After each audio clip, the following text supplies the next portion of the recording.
You're kind of always looking at the person next to you and being like, they're here, but I want to be there. Yes. How do you coach that mental part of the game to not look that other way? Yeah, the comparison, it can be the thief of joy. And you don't want to miss your joy because that's different than happiness. Happiness is going to come, that was a cool thing, that was fun, that was a smile, but joy is, that's just how I live. That's how I operate. And so if I'm always comparing to somebody else, I'm going to miss the joy that was meant for me.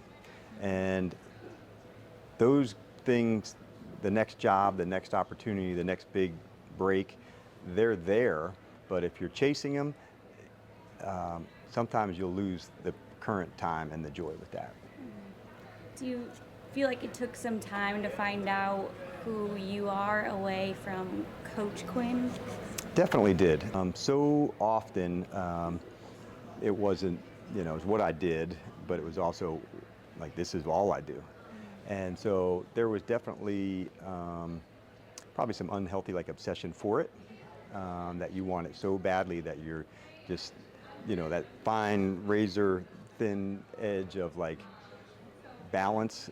And I don't always have balance in my life, but that's okay.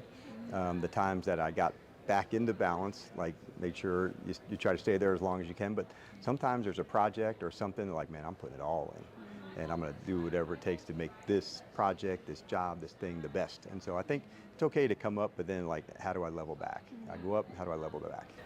You really changed an entire culture in a year, and you earned a lot of accolades this season, so I know it's hard to sometimes give yourself a pat on the back, but that says everything about who you are. And when did you realize it's important to see who your players are off the field as well?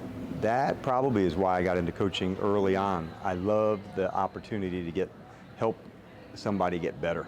Like that's the part of coaching I enjoy the most, to say, here's where you're at today and can we take you to this space? And then all these small steps along the way. Even when you're an excellent player, can I get to the next spot and break through that ceiling? So I love seeing that. I love seeing the connection that a team can build together.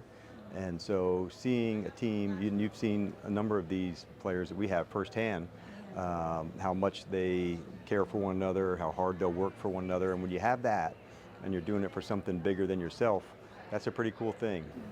It seemed like your time in Dallas, you looked like you had so much fun. And do you feel like you needed that time to just kind of like go back to who you are and bring that back to your I definitely coaching? did. And that was one of my goals going into Dallas, was I wanted to recapture the joy of coaching. And you're like, that's weird. Like, why wouldn't you be, happy? Like you were head coach, all that. And so it doesn't matter the position and that, like get to the essence of it and what makes you happy and gives you that joy for coaching, which it did for me. And so that was like a number one top of the pile goal. And I knew if I did that, the other things would come into place.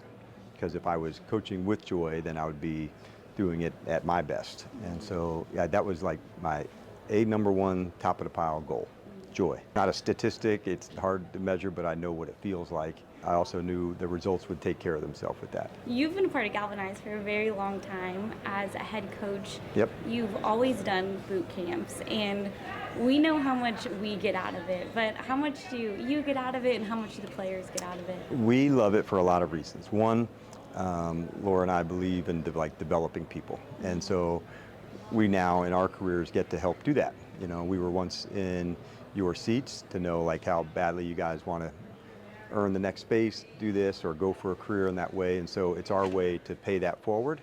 And I love when people really go for it. Like, I'm not looking back, I'm putting everything I got into this thing. Like, there's not a plan B, like, this is what I'm doing.